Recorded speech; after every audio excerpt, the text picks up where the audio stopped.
Abusia ma me na wase na me nsanso emo akwaba no pe bra so se yede enkomotwetwe ma wo ewo fi hanoma anopa yi event bi aba so jumedi bi a eba so na smart for speech for an organizer. So this morning manya the biggest opportunity to have a short interview with the executive director for Smart for Speech. Wababe come inside was Sandy. Dorsey Agyapong. Sandy, you are welcome.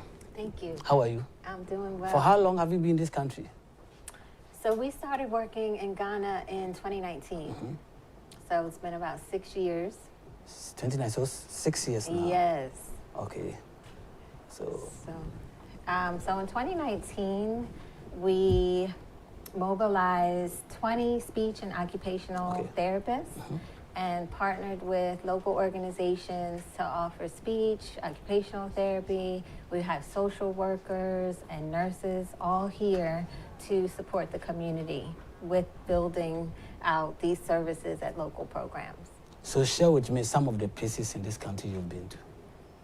Ooh, so let's see, we work in Cape Coast in the Eastern region. We partner with the University of Health and Allied Sciences in Ho. Our new center that we're launching will be in the north, so that's a new area that we are supporting. And then right here in Accra, and also in Budaboram.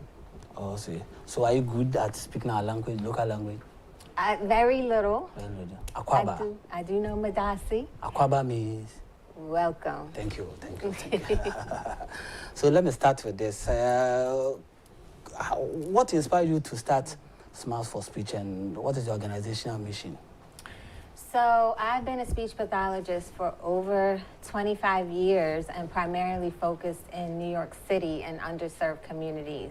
And so Smiles for Speech is to bridge the gap for global communities that don't have access to these services.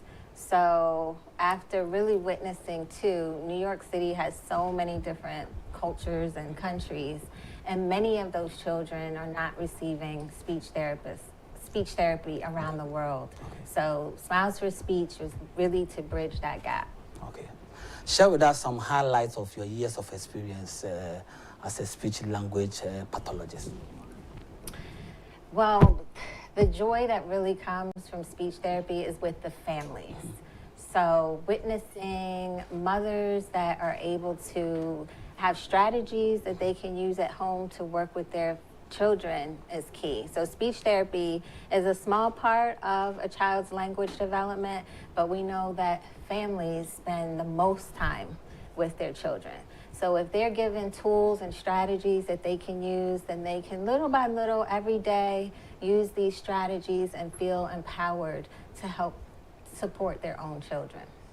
Because you've been in Ghana for 6 years, I believe you'll be able to share your experience with us working in Ghana. Yes, in many different communities. It's been a joy and an honor to be here in Ghana.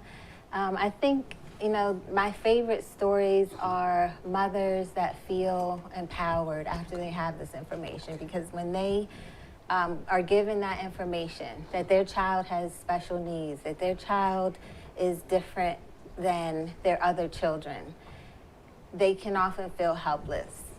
And so Smiles for Speech wants to embrace these mothers and let them know they're not the only ones in the world. A lot of times when they find out there's mothers in Kenya and Rwanda and all over the world that have children that learn differently.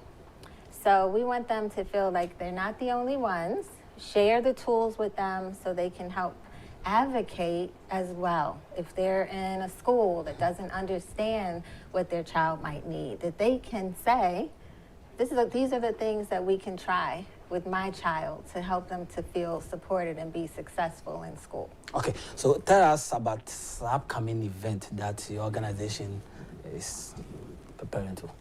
Yeah, so we're very excited. We will be launching together also with Multi-Kids Africa. And we not only offer speech and occupational therapy services, we mentor future speech therapists in Ghana.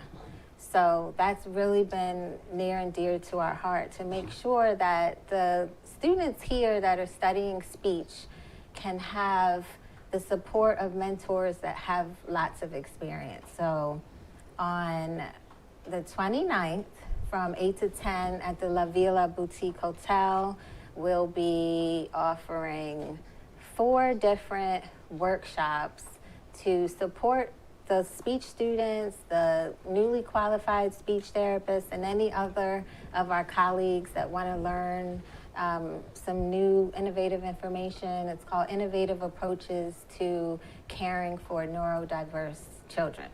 Okay, so is there any notable stories or testimonies from Ghana that you can share from us? Yes, so there's so many. I'm thinking of the mothers there in Budaborum, where the children are not in school, and they've started their own school for children, a lot of the children that have been abandoned. And what we do is create materials, and these materials are in the language that the community speaks. So we have materials in Tree and Ewe, now in Dagbani for the north, and they can take these materials and teach, the children that they're working with. So that's something that we really support.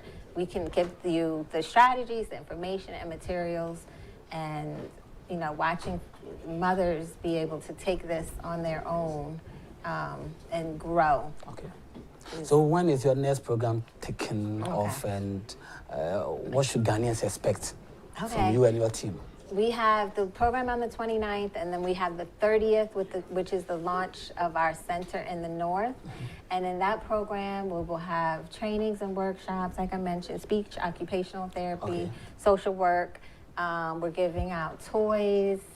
We're also going to be offering lunch that day in Tamale on the 30th. And mentorship. So for speech therapy students and our colleagues, we have a team of 25 that will be here. And speech, Smiles for Speech is, planting themselves. We have an office in Osu, and then we have our new center in the north. Okay. Can you give a final message as we bring our interview to an end? Yes. So our message is for any mothers that feel like they're struggling or challenged with their children, there is hope. There's hope. And there are things that we can do to help your child communicate.